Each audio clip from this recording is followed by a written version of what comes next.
मेरा नाम सैयद जाफ़र हुसैन, मैं एलिवेट हाई स्कूल में हिंदी अध्यापक हूँ। आज हम तीसरी कक्षा का पार्ट 3 चांद वाली अम्मा, ये पाठ के बारे में देखेंगे। आखिर चांद वाली अम्मा क्या है। इसके लेखक हैं तारा निगम। ये कहानी जो लिखे उनका नाम है तारा निगम। ये कहानी क्या है, क्या चांद वाली अम्मा कौन है, क्या है, इसके बारे में थोड़ा अपन जानकारी लेंगे। अब अपन पाठ देखेंगे। तुम शरारत तो करती ही होगी।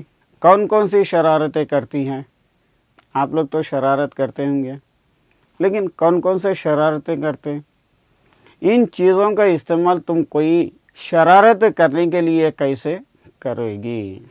जो थोड़े चीज़ें यहाँ पे लिखे हुए हैं, वो चीज़ों के इस्तेमाल शरारत के लिए किस तरीके से करते होंगे। एक है झाड़ू, और दूसरा पंख, और तीसरा रहेगा कागज़ और गुब्बारा। ये चार चीज़ें अपने को यहाँ पे आ गए। ये चार चीज़ों का कौन सा इस्तेमाल करते? बहुत समय पहले की बात है, बहुत सालों के पहले की बात है। ये एक बूढ़ी अम्मा थी। अब यहाँ पे कहानी शुरू हो रही। बहुत साल पहले एक बूढ़ी अम्मा थी, बिल्कुल अकेली थी। उसका अपना कोई ना था। ये बूढ़ी अम्मा अकेली थी और उसका कोई नहीं था। घर का कामकाज उसे खुद ही करना पड़ता। उसका घर का काम जितना भी है, बेचारी ये बूढ़ी अम्मा को करना पड़ता। सुबह उठ के कुएं से पानी लाना, खाना पकाना, खाना बनाना आदि। यानी सुबह से उठ के उन्हें सुबह उठना, कुएं कने जाना, पानी भर के ला लेना और खाना बनाना, ये सब उसका काम करना पड़ता था, उसका काम था। उसके साथ एक परेशानी भी थी। बेचारे इसके साथ, ये बूढ़ी माँ के साथ एक परेशानी भी थी। वो रोज़ सुबह उठ के जब घर में झाड़ू लगाती तब तक तो सब ठीक रहता, पर जैसे ही वो आंगन में जाती और झाड़ू लगाने के लिए झुकती, तभी आसमान आके उसकी कमर से टकराता। उसकी एक परेशानी क्या थी बोले तो, वो हर रोज़ सुबह उठ कर पूरे घर में झाड़ू तो लगाती थी। घर में झाड़ू लगाए जब तक पूरा ठीक रहता था। जैसे कि वो बूढ़ी अम्मा बाहर आंगन में आती और झाड़ू लगाने के वास्ते झुकती, जब आसमान आके इसके कमर से टकराता, अम्मा उसे घूर कर देखती तो वह थोड़ा हट जाता। ये बूढ़ी अम्मा ज़रा गुस्से से घूर के देखते, ज़रा बाजू हट जाता। फिर वो जैसे ही दोबारा झुकती, आसमान फिर उस अपनी हरकत दोहराता। जैसे फिर उन्होंने झाड़ू लगाने के लिए झुकती, यानी पहले गुस्से से देखती, गुस्से से देखते चाहिए आसमान ज़रा बाजू हट जाता।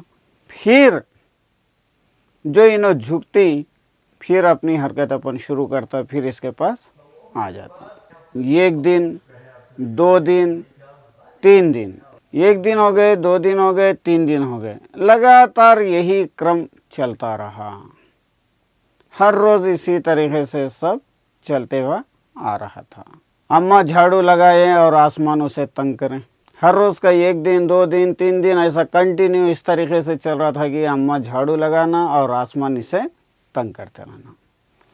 एक दिन कुएं पर पानी भरने को लेकर अम्मा को किसी और से झगड़ा हो गया। यहाँ पानी भरने के लिए, सुबह पानी भरने के लिए जाती, तो यहाँ कुएं के ने अम्मा से एक झगड़ा हो गया। अम्मा ज़रा गुस्से में थी। जब ये बूढ़ी अम्मा थोड़ा गुस्से में थी, वो झाड़ू उठाकर आंगन में गई और जैसे ही झुकी, आसमान ने अपनी आदत के अनुसार उसे फिर छेड़ा। इन्हें तो गुस्से में थी। फिर वो झाड़ू उठा के आंगन में आ गई और जैसे फिर उन्होंने आंगन झाड़ने के लिए झुकी, आसमान अपनी फिर शरारती आदतें नहीं छोड़ा। उसकी आदत के बराबर उन्होंने फिर इसको छेड़ने लगा। ये बूढ़ी अम्मा को छेड़ने लगा। ये आसमान आसमान ही है और कोई नहीं है। आसमान कोई लड़का होंदो, कोई होंदो नहीं है। एक आसमान, एक कहानी, सिर्फ आसमान। अपन झुकते रहे, अपन आगे जाते रहे तो अपने को आसमान आगे गए तो ऐसा दिखते रहता। वही कहानी यहाँ पे चल रही। अम्मा ने आवाज देखा ना तावा और कसकर एक झाड़ू आसमान को दे मारी। उन्होंने वो नहीं देखी, ये नहीं देखी, कुछ भी नहीं देखी। ये बूढ़ी अम्मा गुस्से में थी, गुस्से में रह के झाड़ू उठा के आसमान को मारने गई। आसमान झट हट गया, आसमान तो हट गया, पर वो भी अपनी आदत से मजबूर था। लेकिन वो भी अपनी आदत से तो मजबूर था। दूसरी बार फिर अम्मा को झुकती ही टक्कर मारने लगा। फिर दूसरी बार अम्मा झुकने लगी और उसे टक्कर मारने लगा। अम्मा ने फिर पूरी ताकत से उस पर वार किया। अम्मा क्या है, फिर ताकत लगा के उसको मारने के लिए फिर हमला कर दिया। आसमान को शरारत सूझी। ये जो आसमान है उसको एक शरारत के ऐसा महसूस कर लिया, एक शरारत सूझी। इस बार उसने झाड़ू पकड़ ली। ये वक्त उन्होंने ताकत से झाड़ू पकड़ ली। उधर अम्मा भी झाड़ू पकड़े थी, इधर अम्मा झाड़ू पकड़ के थी, उधर आसमान भी झाड़ू पकड़ लिया। रस्साकशी शुरू हो गई, यानी खींचमताई शुरू हो गई। झाड़ू का ऊपर वाला हिस्सा आसमान पकड़ा हुआ था और नीचे वाला अम्मा। जो ऊपर का हिस्सा है आसमान पकड़ लिया और नीचे का हिस्सा है अम्मा पकड़ ली। दोनों छोड़ने को तैयार नहीं थे। ये दोनों भी झाड़ू छोड़ने के लिए तो तैयार नहीं थे। अम्मा चिल्लाई, छोड़ो मेरा झाड़ू, मेरे पास एक ही झाड़ू है, छोड़ दो मेरी झाड़ू, मेरे पास सिर्फ ये एक ही झाड़ू है। तब भी आसमान ने नहीं छोड़ा। इतना चिल्लाने के बाद भी, बूढ़ी अम्मा इतना चिल्लाने के बाद भी, मेरे पास एक ही झाड़ू है, छोड़ो बोल के बोलने के बावजूद भी ये आसमान झाड़ू नहीं छोड़ा। बूढ़ी अम्मा कब तक रस्साकशी करती, थक गई। बेचारी उन्हें खींचमताई करते करते थक गई। आसमान ने झाड़ू खींचना नहीं छोड़ा। कितना चिल्लाने के बावजूद भी आसमान झाड़ू नहीं छोड़ा था।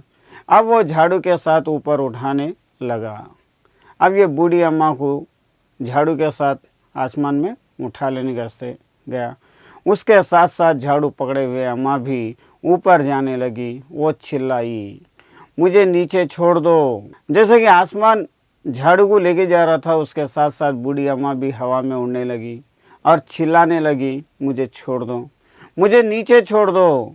आसमान ने कहा, अम्मा अब मैं तुम्हें नहीं छोड़ूंगा, ले चलूँगा। अम्मा अब मैं तुझे नहीं छोड़ूंगा, तुझे ले चलूँगा, तुझे मेरे साथ ले चलूँगा, तुझे मैं मेरे साथ ऊपर ले चलूँगा। वहीं झाड़ू लगाना, अब वहाँ झाड़ू लगाना, यहाँ लगाने की ज़रूरत नहीं है। अम्मा अब झाड़ू नहीं छोड़ सकती थी क्योंकि वो बहुत ऊपर पहुँच चुकी थी। अब तो अम्मा झाड़ू नहीं छोड़ सकती क्योंकि उन्हें बहुत ऊपर तक गई थी। अगर से छोड़ेंगे तो नीचे गिर के पूरा जानी चले जाती या हड्डियाँ टूट जाते हैं, इसलिए उन्हें मजबूर थी। तभी उसे वहाँ चांद दिखा गया। तब उसे वहाँ पे एक चांद दिखा। झट अम्मा ने पैर बढ़ाया और चांद पर चढ़ गई। फौरन अम्मा क्या करी, पैर आगे बढ़ा के ये चांद पर चढ़ गई, पर झाड़ू नहीं छोड़ी। लेकिन झाड़ू तो नहीं छोड़ी, झाड़ू के साथ अंदर चले गई। आसमान को फिर शरारत सूझी। उसने सोचा, अम्मा तो चांद पर चढ़ गई है। फिर आसमान को शरारत शुरू हो गई। अब कैसा, अम्मा तो आसमान पे चढ़ गई, यदि चांद उसकी मदद करेगा तो मैं हार जाऊंगा, इसे यहीं रहने दूँ। अगर से चांद ये बूढ़ी माँ की मदद करेगा या सहायता करेगा तो मैं हार जाऊंगा, इसलिए ये बूढ़ी अम्मा को चांद पर ही रहने दो। ऐसा सोच के उसने झाड़ू छोड़ दिया। ऐसा इस तरीके से सोच के आसमान क्या है, झाड़ू छोड़ दिया। अम्मा झाड़ू सहित तो चांद पर रह गई। अम्मा क्या है, झाड़ू पकड़ लेके चांद पर रह गई। वो इतनी थक गई थी कि झाड़ू पकड़े पकड़े ही चांद पर बैठ गई। वो इतनी थकी हुई थी कि झाड़ू पकड़े पकड़े ही चांद पर रह गई। आसमान ऊपर चला गया, आसमान तो ऊपर चला गया। उस दिन से आज तक बूढ़ी अम्मा झाड़ू पकड़ चांद पर बैठी है। उस दिन से ये बूढ़ी अम्मा झाड़ू पकड़ लेके चांद में अकेली बैठी हुई है। ये थी चांद वाली अम्मा। ये था आपका पाठ, यानी शरारत किस तरीके से शरारत है, शरारत क्या सूझी, शरारत क्या हुई, यहाँ पे ये पाठ पे बताया गया। आज के लिए ये पाठ यहाँ पे समाप्त।